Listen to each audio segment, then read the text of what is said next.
নমস্কার, ভিল কিচেনে সবাইকে স্বাগত জানাই। আজকে আরেকটা নতুন গাটি কচুর রেসিপি নিয়ে আপনার সামনে চলে এসেছি।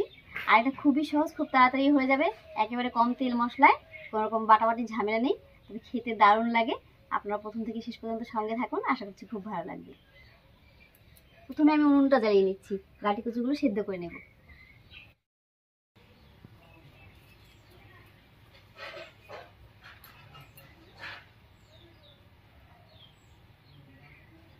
উনুন জ্বালিয়ে কড়াই বসিয়ে দিয়েছি, কড়াইয়ে জল দেব।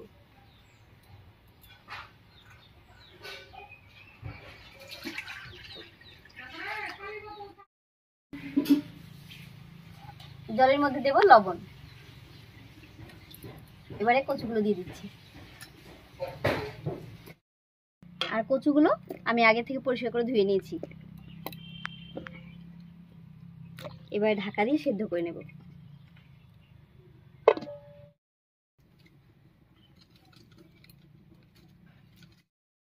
কচুটা সেদ্ধ হতে থাক, আমি কয়েকটা ধনিয়ার পাতা তুলে নিয়ে আসি।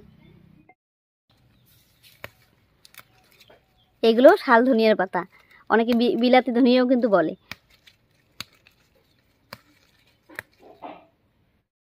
ধনিয়া পাতাটা তুলে একেবারে ধুয়ে বসে করে নিয়ে এসেছি, আর বাদ বাকি সবকিছু গুছিয়ে নিয়েছি। এদিকে মুখিটাও সিদ্ধ হয়ে গেছে, এবার ঢাকা তুলে নামিয়ে নিচ্ছি।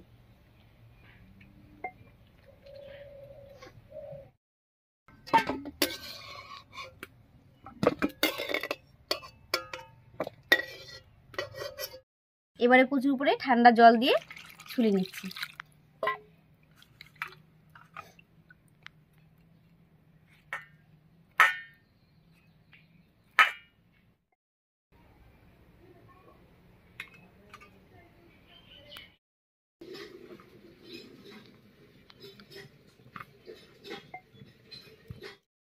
কচুটা ছুলে নিয়েছি, এবার সবকিছু দিয়ে মেখে নিচ্ছি। দিয়ে দিচ্ছি হলুদ, স্বাদ মতো লবণ, সামান্য একটুখানি জিরার গুঁড়া, আর দেবো সামান্য একটুখানি লঙ্কার গুঁড়া। এবার খুব ভালো করে মেখে নেব।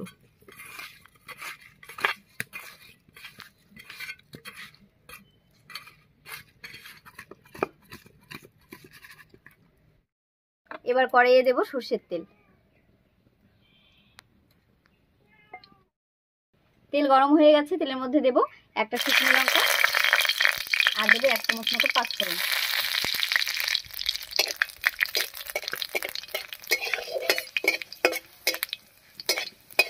ফোড়নটা ভাজা হয়ে গেছে, এবার এর মধ্যে দেব মেখে রাখা কচুটা।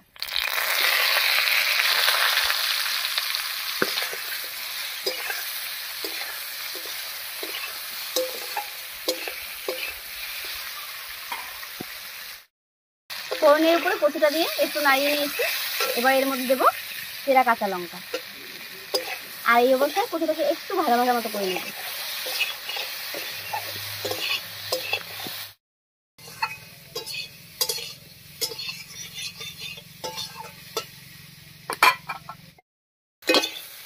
কচুটা দেখুন খুব সুন্দর ভাজা হয়ে গেছে। এবার এর মধ্যে দেব গরম জল।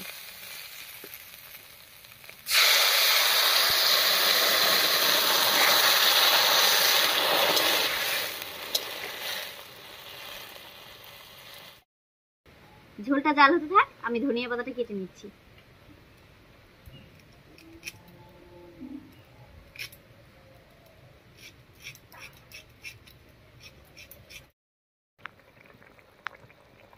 বলক উঠে গেছে, এবারে কেটে রাখা ধনিয়া পাতাটা দিয়ে দিচ্ছি।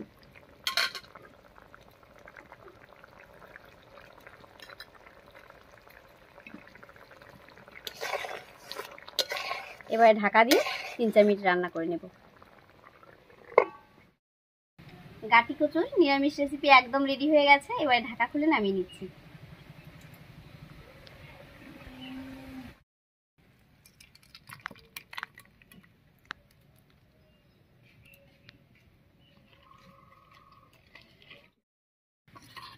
গাটি কচুর এই নিরামিষ রেসিপিটা আমি একটু মাখা মাখা করেছি। আপনারা যদি চান তো আরও একটু ঝোল দিয়ে ঝোলঝোলও করতে পারেন, খেতে বেশ ভালোই লাগে। আর এটা শুধু ভাত নয়, রুটির সঙ্গেও কিন্তু খাওয়া যায়। একদিন হলেও আপনারা এই রান্নাটা করবেন এবং খেয়ে জানাবেন যে কেমন হয়েছিল। যাই হোক, এই নিরামিষ রেসিপির ভিডিওটা আপনাদের কেমন লেগেছে অবশ্যই কমেন্টে জানাবেন। যদি ভালো লাগে একটা লাইক করে দেবেন এবং চ্যানেলটিকে সাবস্ক্রাইব করে এইভাবে আমাদের পাশে থাকবেন।